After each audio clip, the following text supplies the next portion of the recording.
Right now, you actually have a lot of people in Congress who specifically want to charge the Federal Reserve with the added mandate of tackling the problems of wealth inequality, particularly racially based inequality, right? Where you have a large gap in the relative wealth of white and black Americans.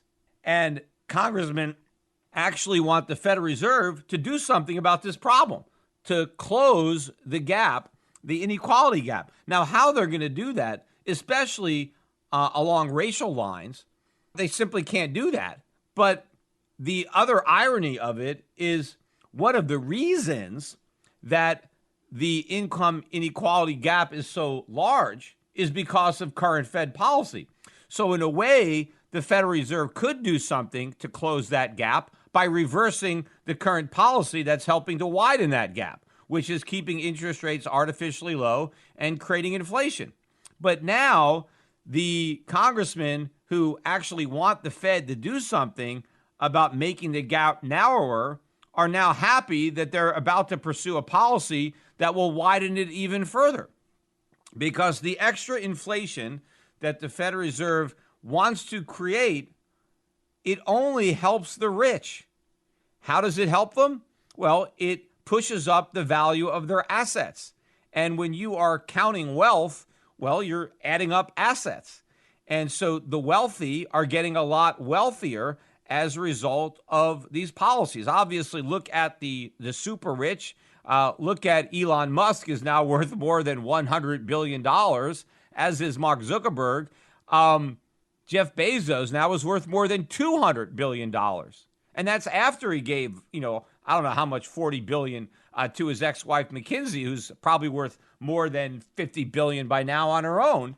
But all of the fortunes of the super rich are being inflated by the Fed. This bubble is causing all these stock prices to go up. And of course, not everybody is a multi-billionaire like these tech titans, but you do have a lot of Americans who have a lot of money in the stock market, and that is their wealth. And that wealth is now going to have a bigger number associated with it because of the inflation that the Federal Reserve is creating. But the problem is, at the bottom end of the spectrum, lower income people don't have any money in the stock market. They don't have any wealth. A lot of people at the lower income don't even own their homes. They're renting their homes. And inflation is going to put more upward pressure on rents. Their landlords are going to have to increase the rents they're charging to cover the higher costs that are going to be associated with the inflation that the Federal Reserve is creating. In fact, the cost of everything is going to be going up for people that don't own any assets and that are living paycheck to paycheck. The real value of their paychecks is going to be diminished by the inflation tax, as will the value of any savings that they happen to have. It's the debts of the rich that end up getting eradicated by inflation, and it's the assets of the poor, their savings, that get eviscerated.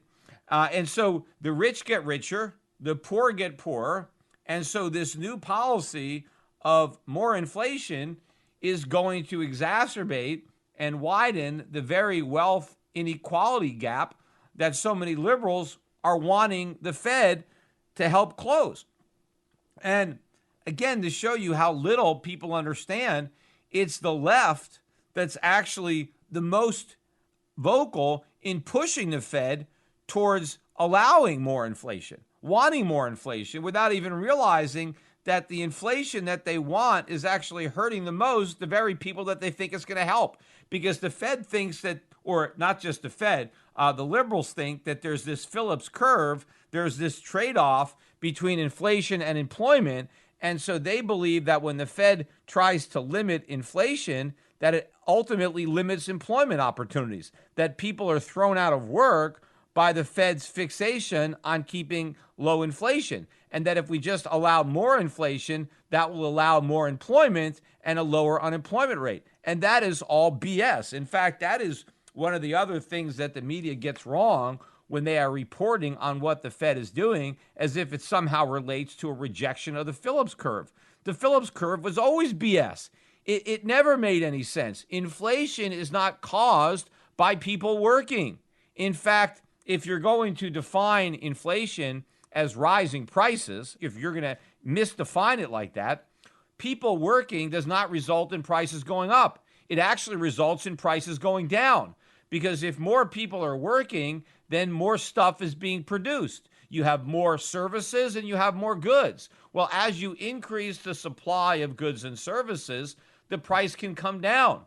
It's when people are not working and they're not producing that the supply of goods and services goes down, and that is when prices go up. So there was never really a link between employment and inflation. That link existed only in the minds of the Keynesian economists who signed on to it. And it should have been fully discredited during the 1970s, which surprised the hell out of all the Keynesians, because that doctrine existed before the 70s. And then all of a sudden we had stagflation, where we had a weak economy, we had rising unemployment and rising consumer prices, and that basically blew apart the Phillips curve. Right? And the Keynesians had no way of explaining what they were observing, because according to their models, it couldn't happen. But it did happen because their models were worthless. And so the Phillips curve has never been there. So it's not about the Fed finally rejecting it. It was disproven a long time ago. Inflation is not caused by people working. It's caused by the Fed printing money.